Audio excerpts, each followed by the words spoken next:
So we have been discussing what ignorance is. It's not easy thing to finish the discussion. And under that we try to understand what consciousness aggregate is.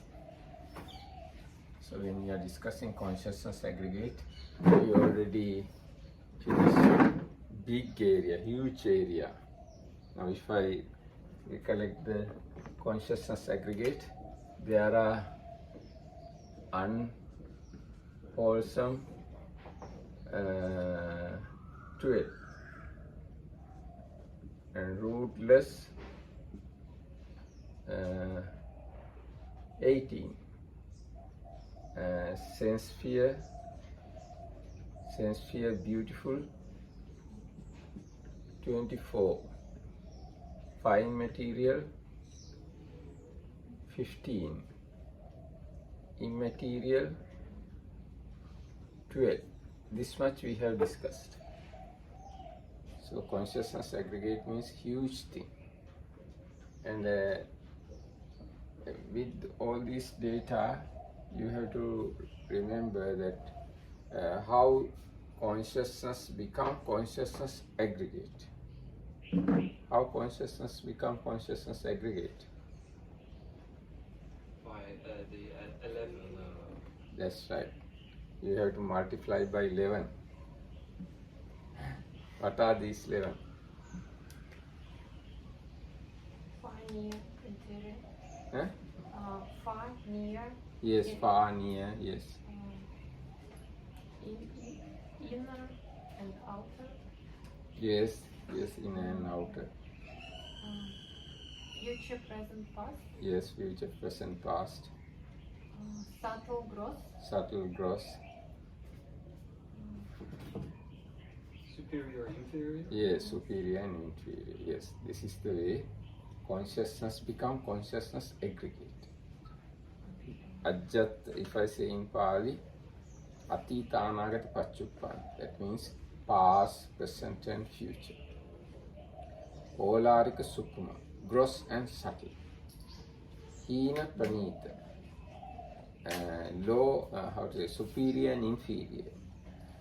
Near and far, Dure Santika, and in and out, Ajjata Bahita. So, if you understand all these 11 aspects of consciousness, then you have perfect understanding about consciousness. There are no anything more to understand about consciousness.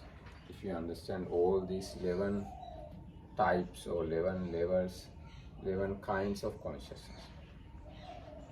Anyway, under consciousness aggregate, we have to discuss 89 types of consciousness.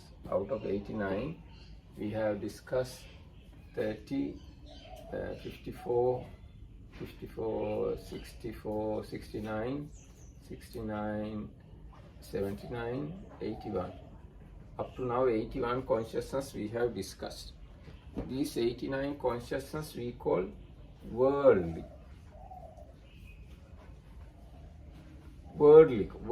consciousness. These consciousness can experience or attain by any normal person, worldly person, not noble people. Not noble people can experience these things. Even these fine material, immaterial consciousness, worldly people can experience if they practice such concentration meditation. Yes, concentration meditation. Functional ones are for noble. What? Functional things. Functional. Yes. Yes, that's right.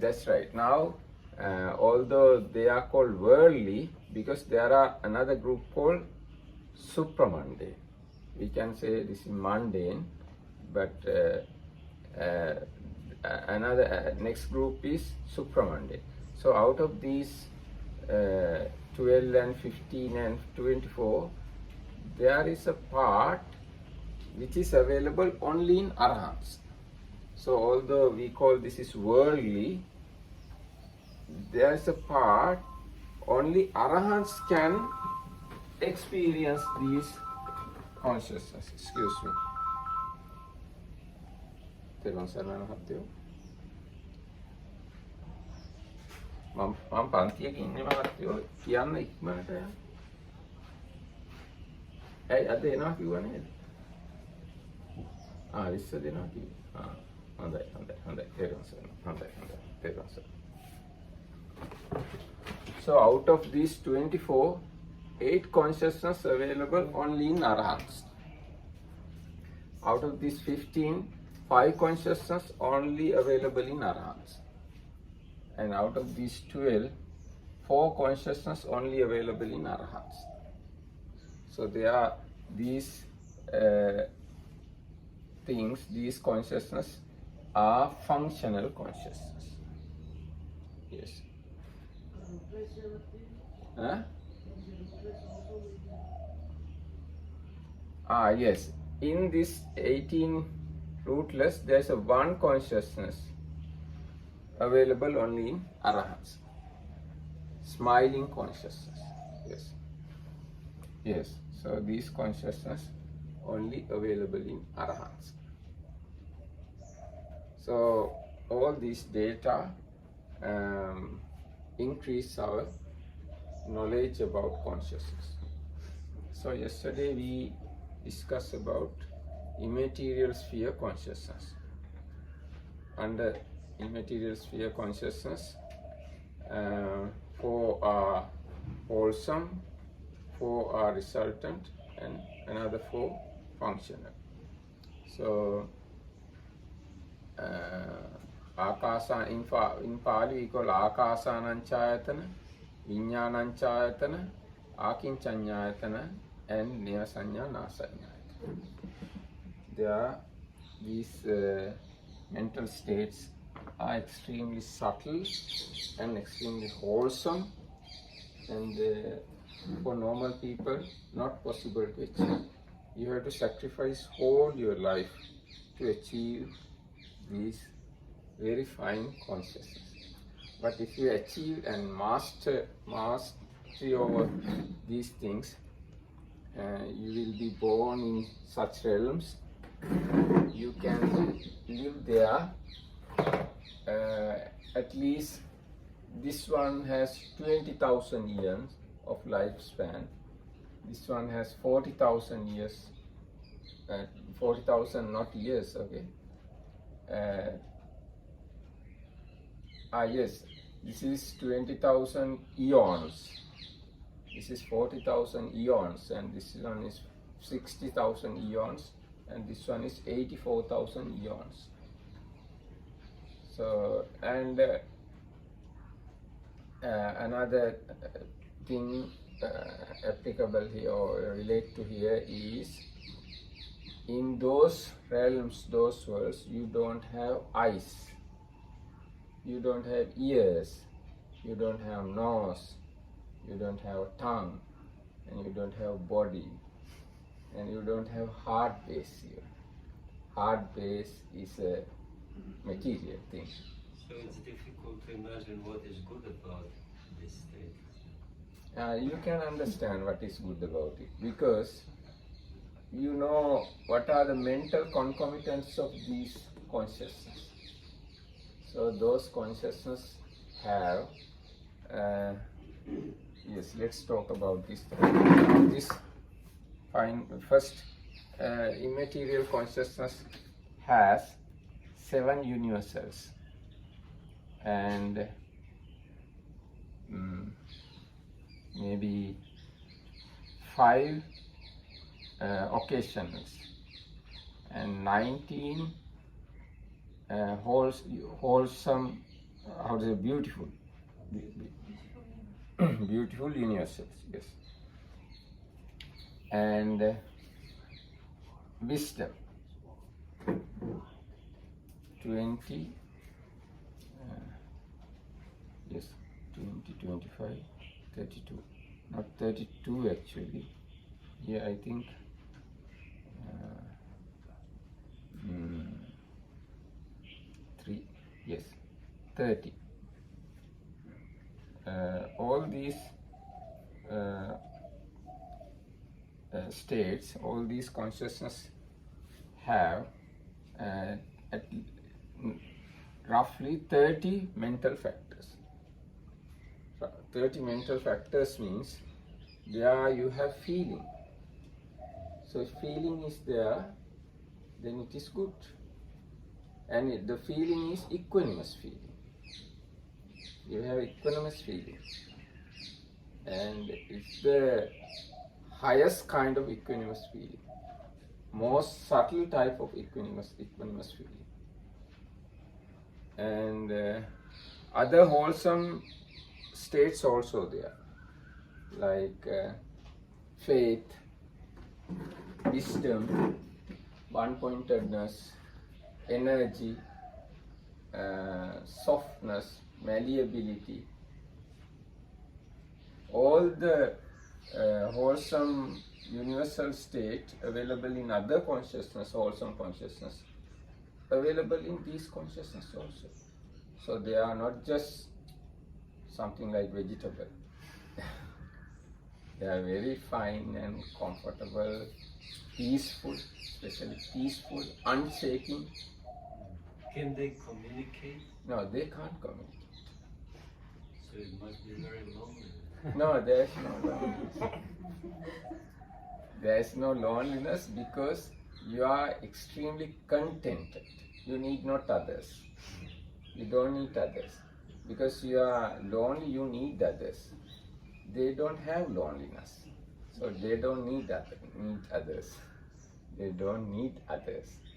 Because they don't feel they are lonely. Loneliness is an unwholesome mental quality. But within them, there is no any unwholesome mental factor. All the unwholesome mental factors, they have suppressed. Even if you attain the first jhana, you have to suppress all the unwholesome mental factors. You mentioned about the factor of wisdom being present in there, but if they are not enlightened, then it seems that they are not. How does wisdom function in that state? Actually, in all these jhanas, they have wisdom factor. Even first jhana, second, third, fourth jhana, wisdom factor is there. Wisdom factor here means wholesome activity can give wholesome result. Practicing jhana is wholesome activity. If you practice jhana, you can have wholesome resultant consciousness. So this is the wisdom there. So even here in immaterial sphere, they have this knowledge. That is, attaining immaterial states is a wholesome deed. So you will get wholesome result back. I would also think that they have some avidya there. I mean, as long as they are not enlightened and they are happy in that state, isn't that avidya? I mean, They have avidya and all other defilements suppressed. They have not eradicated any defilement. and it's suppressed, Only suppressed. suppressed for such long times without changing at all. Yes, suppressed for such a long time. Yes. So even now regarding first jhana, even they have suppressed all the defilements for such a long time. Now first, if you attain first jhana and born in the Brahma Parisajya, is the Brahma world. Now Brahma Parisajya, Brahma Purohita, Mahabrahma. These three Brahma realms are for the people who attain first jhana. So throughout the Brahma world, you have suppressed unwholesome mental states. Yes, that's the nice thing. Yes. Now here we have a lot of problems. We have to earn food, and we have to live with other people who sometimes not like us, and we have to maintain this body, and we have political problems, economic problems, lot of problems.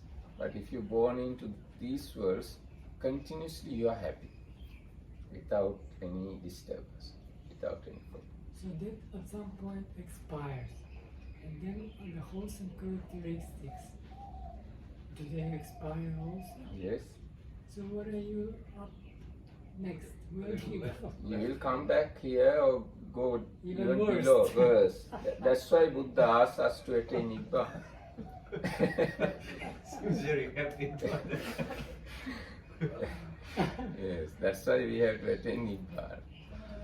Yes. So it's like a big trap.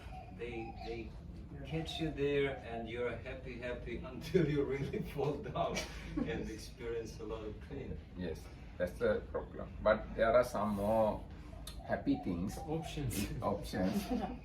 If you finish the lifetime here, you don't directly come back to human world. Slowly you come back, because you have trained your mind such a subtle and superior level. It can't at once come to human level. It takes some time. Step by step you come to human level. Then you will be consuming lot of your past wholesome merits you have earned. Yes, you have finished your wholesome merits also, because of the long time, other wholesome karmas already burned up or burned out. So you don't have much wholesome karma remains after you passing away from this immaterial So realms. another law governs there, because usually if you do wholesome things, then you should expect wholesome results. But here they expire, they exhaust themselves. Yes. Other wholesome So different type of law is there. There is no karmic law, typical ones for here. I couldn't follow you.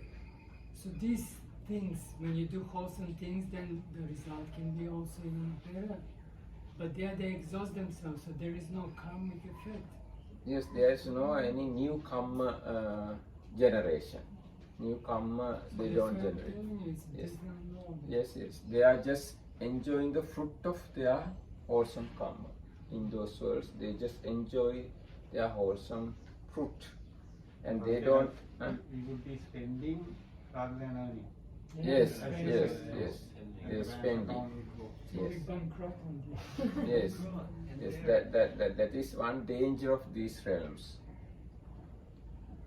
Yes. They're just sitting there, not doing anything. They are just enjoying the fruit. Most of the other higher realms, the nature of higher realms are such. They are just enjoying the fruits. They don't accumulate any wholesome karma. Only we human beings can earn more wholesome karmas. That's the value of human life. That's the value of human life, as well as value of a Buddhist life. Because if you are a Buddhist, you know there are plenty of wholesome karmas, and you have to accumulate these wholesome karmas, and they will give benefits in the future.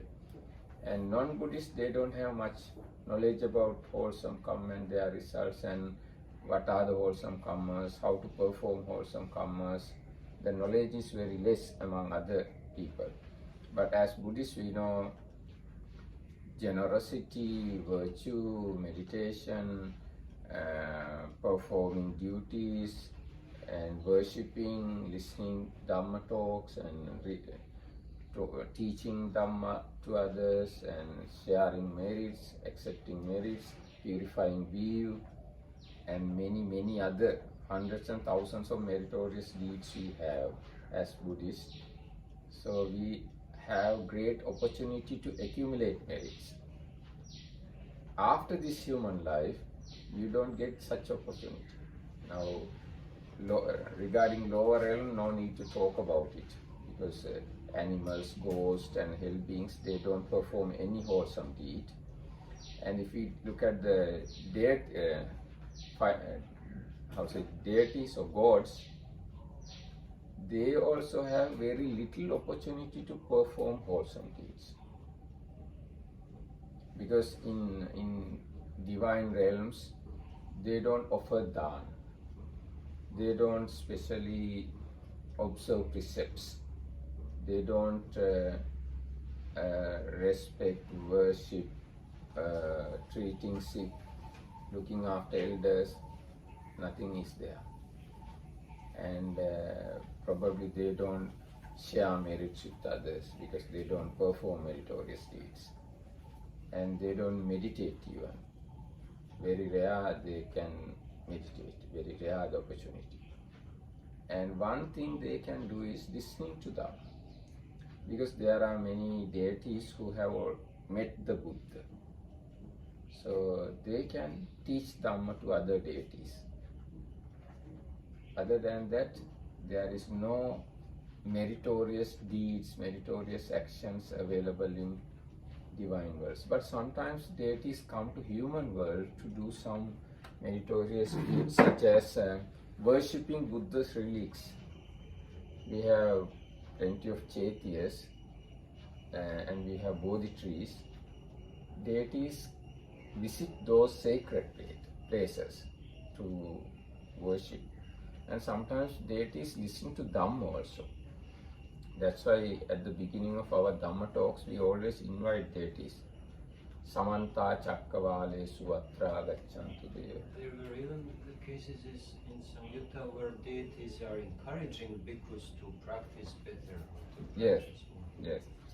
Because especially at the time of Buddha, deities always around the Buddha and Sangha. So at that situation, deities support bhikkhus to practice. And Mara also available at that time. Mara disturbed bhikkhus and deities supported the bhikkhus.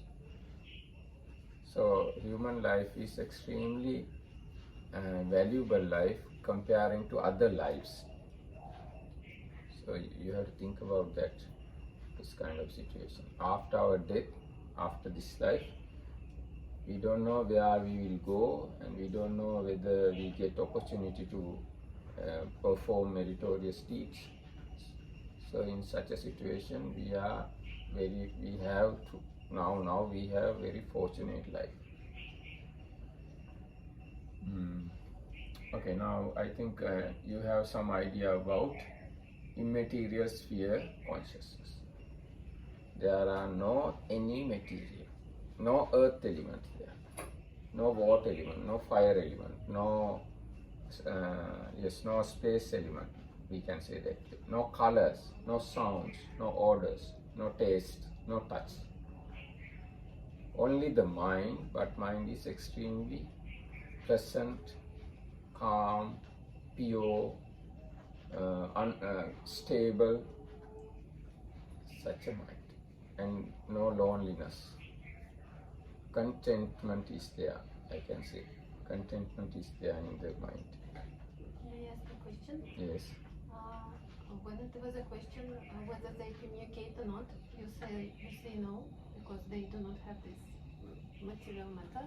Yes. But still, sometimes even here, when people practice, they can start reading thoughts of others, so they can perceive the mind of others. Is this opportunity available for them, just to know the minds of others who are in the same realm with them? But regarding this thing, there are no explanation in the Tripitaka. That's the problem.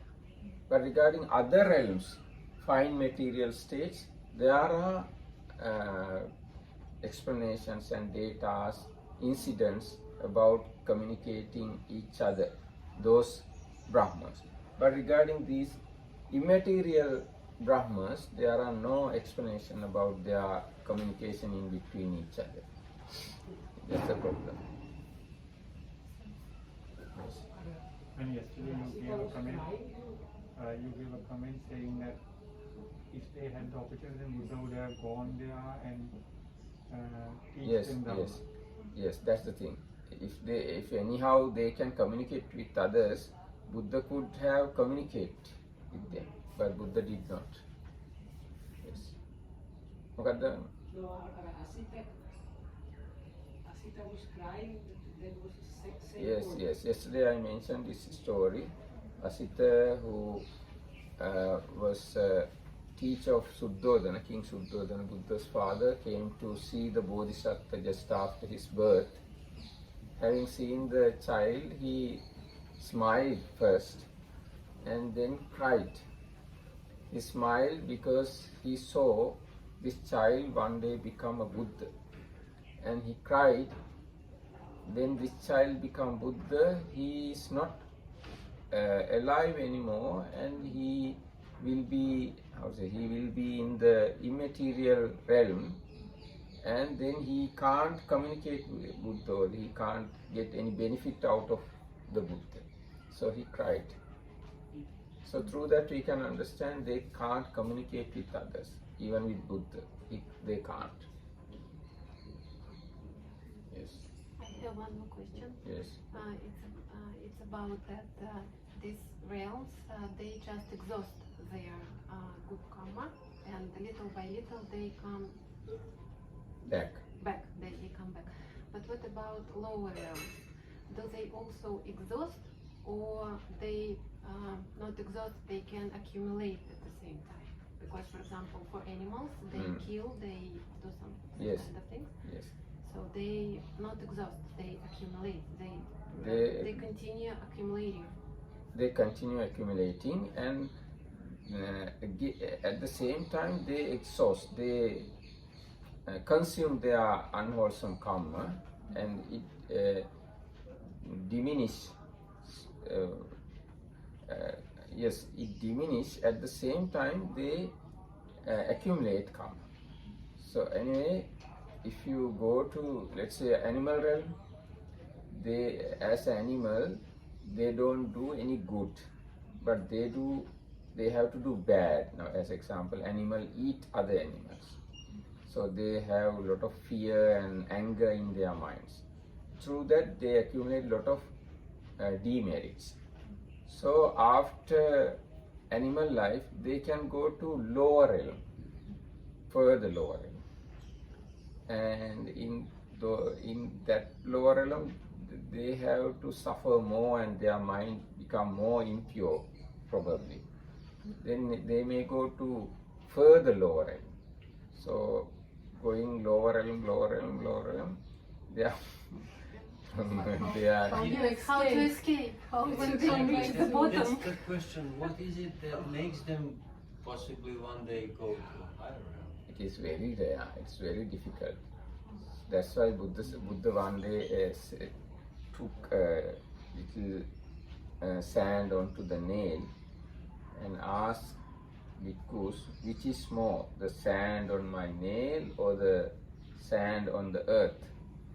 Then bhikkhu said, it is very big sand on the earth.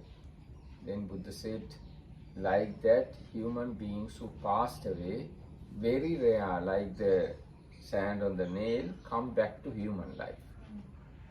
Like the earth, sand of the earth, they go to the lower end. So it's very difficult to come back if you go to the lower end. That's the danger in samsara. Yes. But it's possible to come back. Is It's there possible. any- It's possible. There is no permanent lower realm.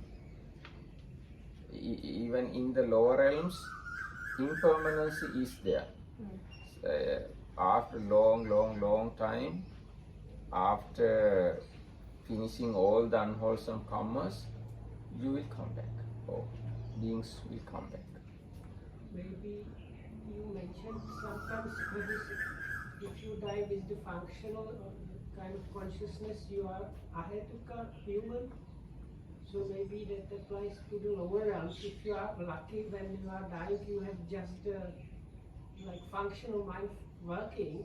So then you can have opportunity to go up, maybe as a plus like ahetuka. Functional mind means This like Panchadvara Avajana, this kind of mind is which is not wholesome or unwholesome. no. Actually, you can get rebirth.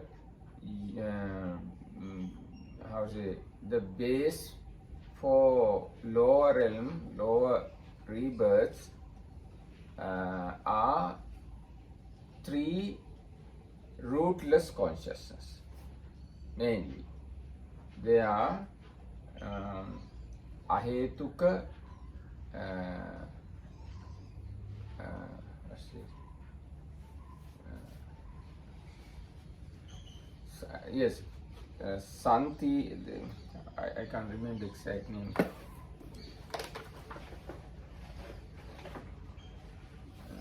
don't know if my point came across. What I meant was, like, small part of humans are born as ahetuka. So, because there are so many beings in the lower realms, some of them when they die, they might happen to have this ahetuka mind that is enough to be born a bit higher than they are. Normally, beings who born in lower realm, they born in ahetuka minds. Yeah, but But not all the ahetukas, only three ahetuka minds. They are upekka sahagata sampatichana. That is no upekka no, investigating consciousness accompanied by equanimity. This is one consciousness work as a rebirth consciousness in lower realm. And other one is investigating consciousness accompanied by joy, investigating consciousness accompanied by equanimity. These two mind and previous mind are the minds become patisandhichitta, relinking consciousness in lower realm. And sometimes this one, investigating consciousness accompanied by joy, can become rebirth linking consciousness for some human beings, like deaf, blind, and such very weak type of beings, human beings, get rebirth in human world, basing this consciousness, investigating consciousness accompanied by joy.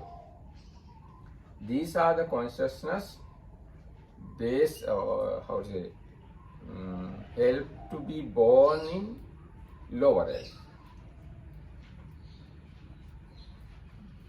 So anyway, we have to understand, if you go lower realm, it's very difficult to come back to human realm. So you have to be very careful about this. If you go there, many eons you have to be there. That's the problem. Yes. I have a question. Yes. Is it helpful for the beings in the lower realm when we share merit with them? Yes.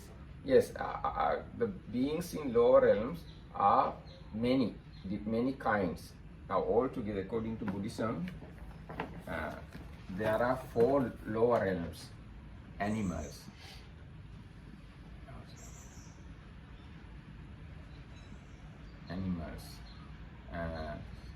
and ghosts. How should I ghost? And other one is asuras, and niraya. I don't know English words for that. Hell, hell, yes, hell. So mainly these 4 lower realms are there, and this hell can be further divided into 136. Different hells. Yes, 136 hells.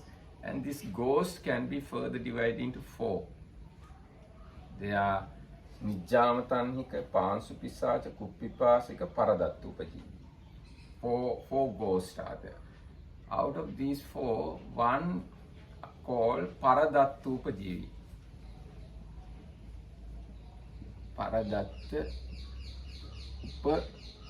Upajivi, Paradatta Upajivi. They depend on us. They hope our merits. For them we share merits. They get food, clothes, shelter and other things after partaking our merits or after accepting our merits. For them we offer merits. And Buddha says, in this world, always there are our relatives. Not only in this birth, but from the past births, our relatives from the past births, they are there in this realm. So it's good to share merits with them. You can read the sutta called Tirokudda Sutta in Kuddaka Nikaya.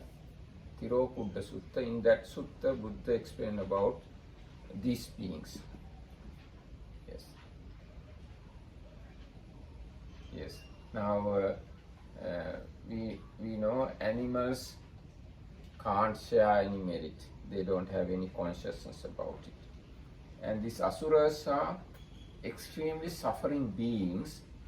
Their body is like, let's say, according to my understanding, their body is like a container of fire.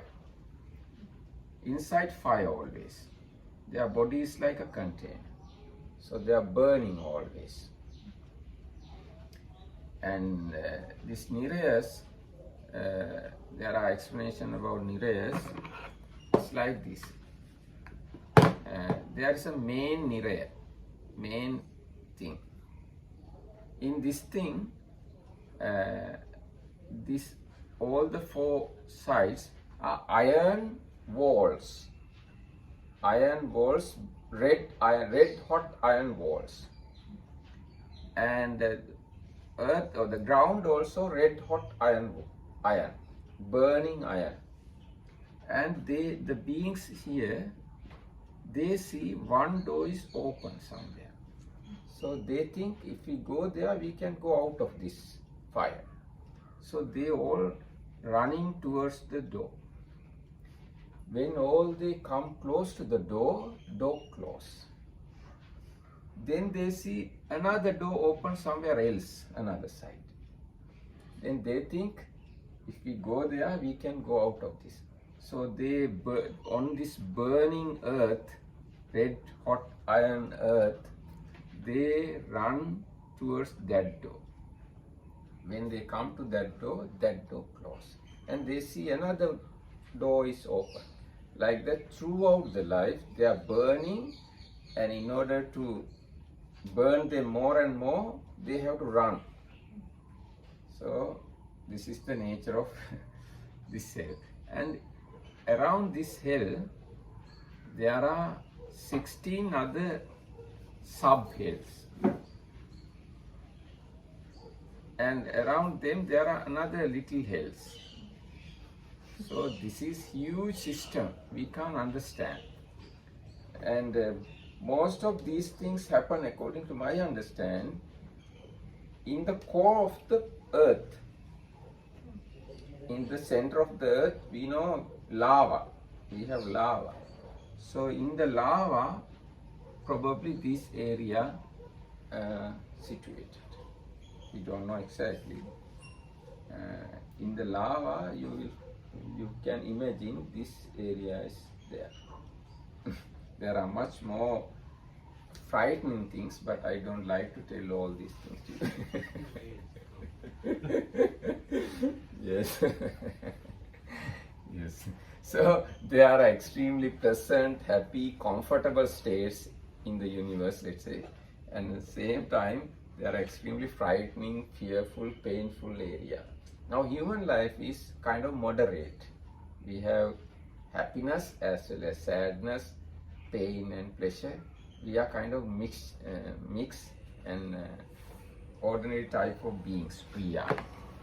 And the other thing is, hell beings as well as those higher realms beings, they are mostly enjoying or consuming their fruits of past karmas. But we human beings have opportunity to generate new wholesome karmas or new unwholesome karmas. This is the importance of human life. So human life is extremely valuable. We have to understand the value of our human life.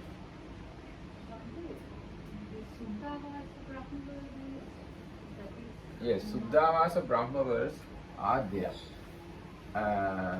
Now here, fourth jhana. These fourth jhana Brahma worlds are 5. Aviya, Atappa, Sudassa, Sudassi, Akanit. So they are the place for non-returners.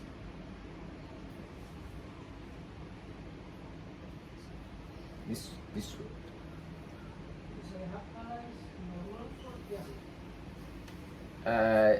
Yes, there is another 2 fourth jhana Brahma world, Vehappala and Asanya Satta.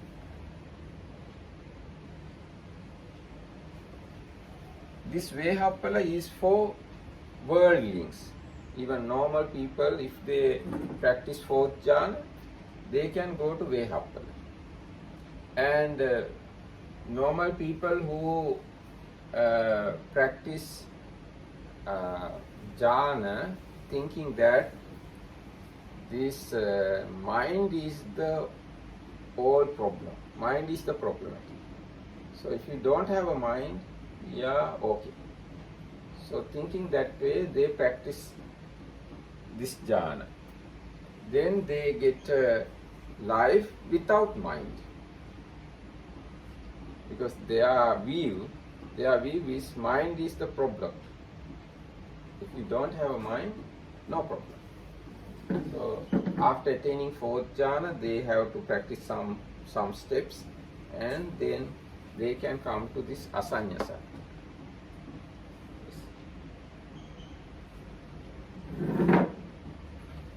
Yes.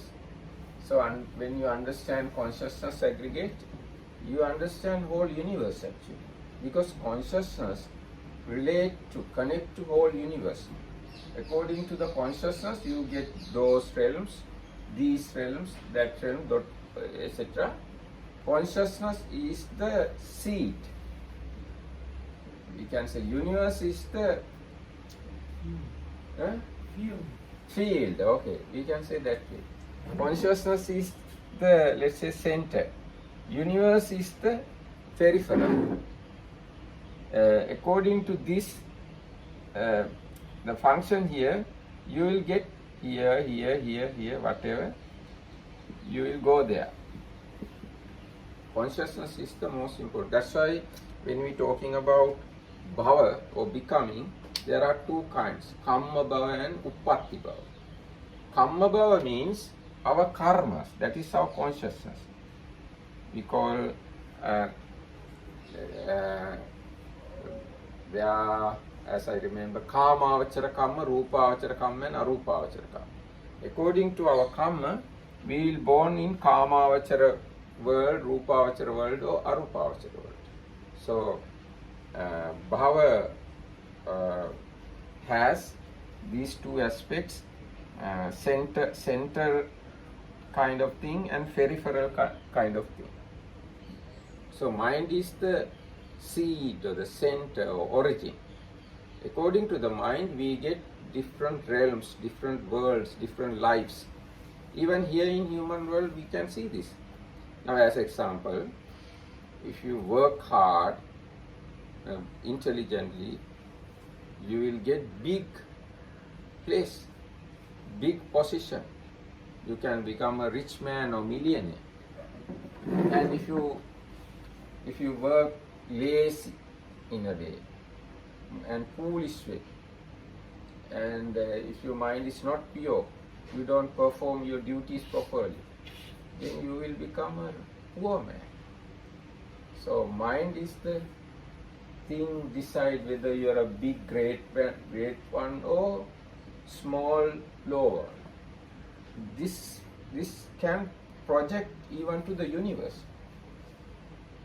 If you practice these jhanas, 5 material jhanas and immaterial jhanas, then accordingly you will get huge realm huge, let's say mansion, huge place, lot of space and lot of happiness and lot of comfort. If you have bad mind, ugly mind, dirty mind, gross mind, accordingly you will get small and how to say, suffering realm. This is the way we can understand. So mind is the most important thing.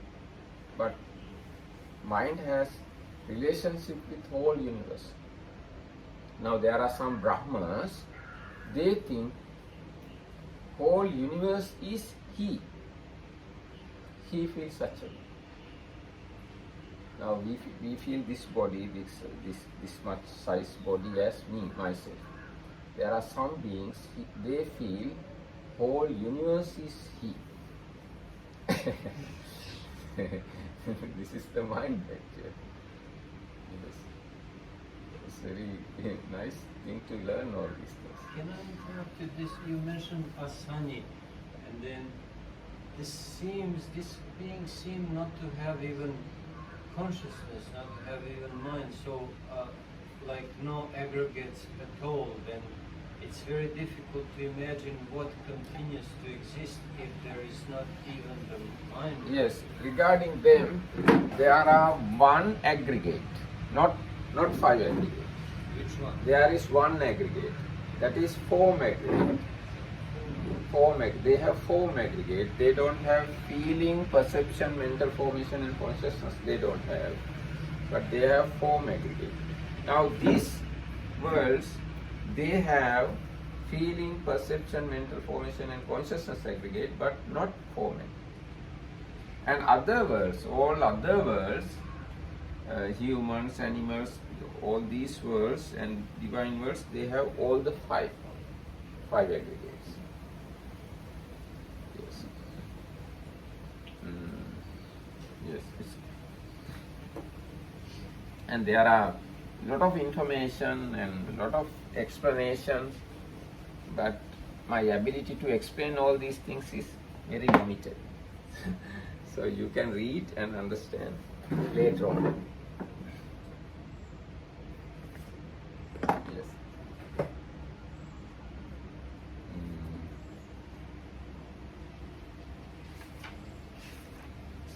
Now let's move on to the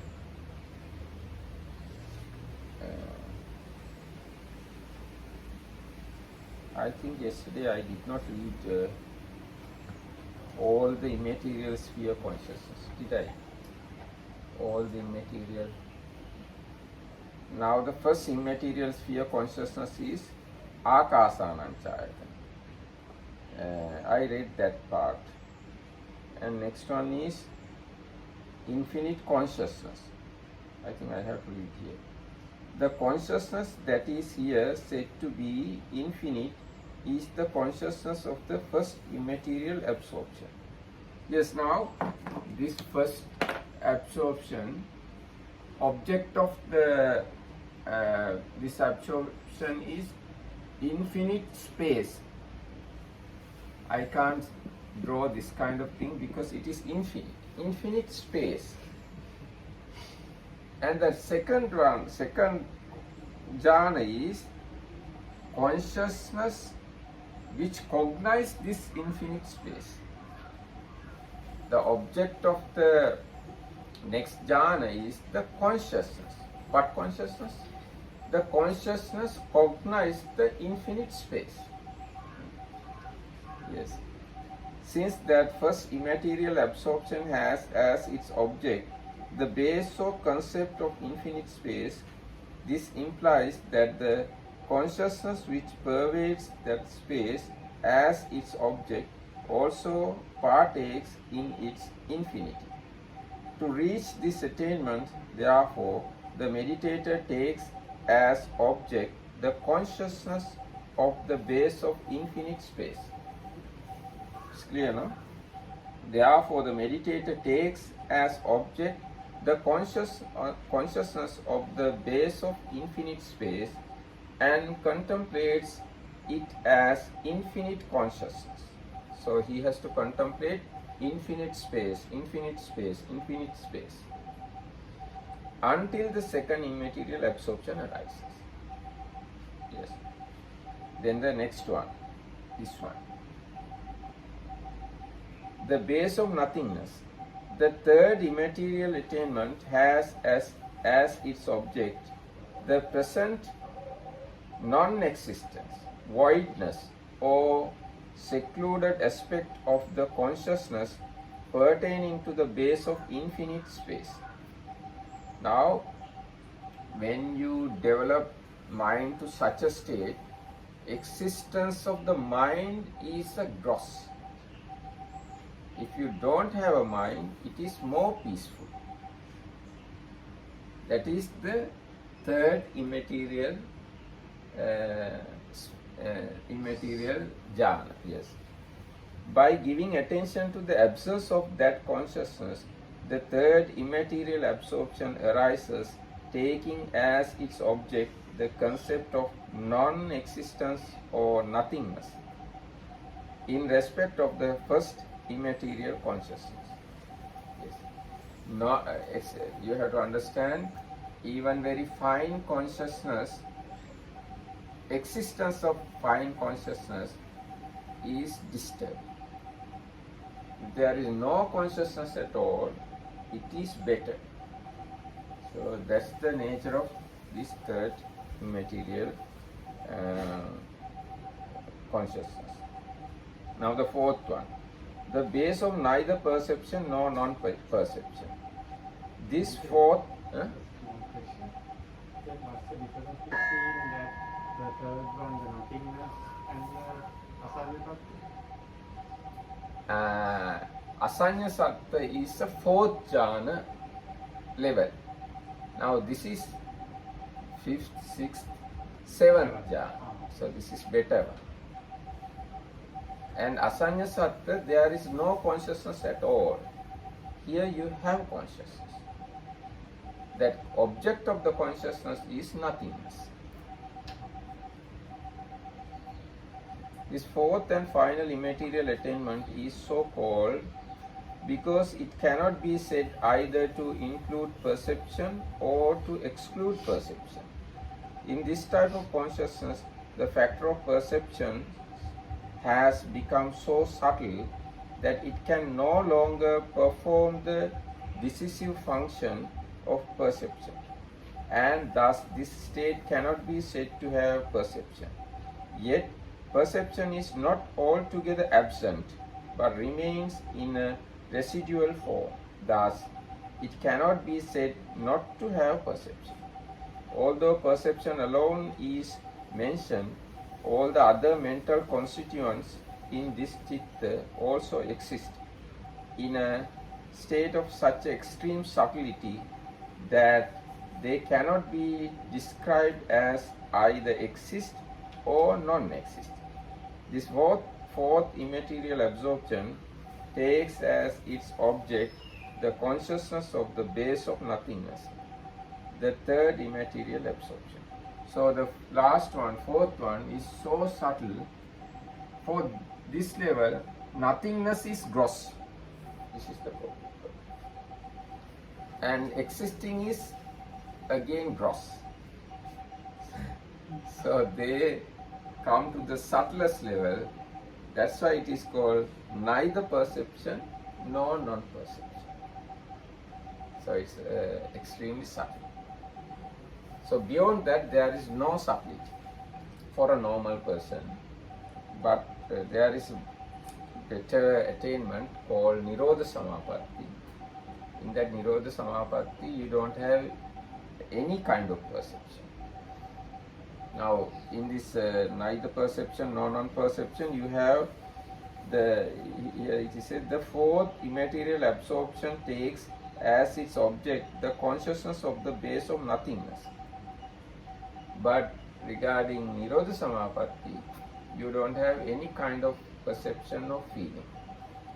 That's why you call it Sanya Vedita Nirodha. Yeah, you don't have any feeling, no any perception, and no consciousness. So it is attained only by arahants and anagamis who have mastered all these jhanas. Just because of arahant, he can't attain that. Just because you attain these 8 jhanas, you can't attain that. You have to be arahant as well as you have to have mastery over these jhanas. Only such anagamis and arahants can attain Nirodha Samapatti. It's after this 4th immaterial jhana. Can we call that state asankata dhamma? Not Or asankata. It's No. not asankata. No, it's not asankata, neither sankata. It's not sankata and asankata. Okay, this much is enough for the day. Thank you. So if you don't know any of these things, it can be ignorance.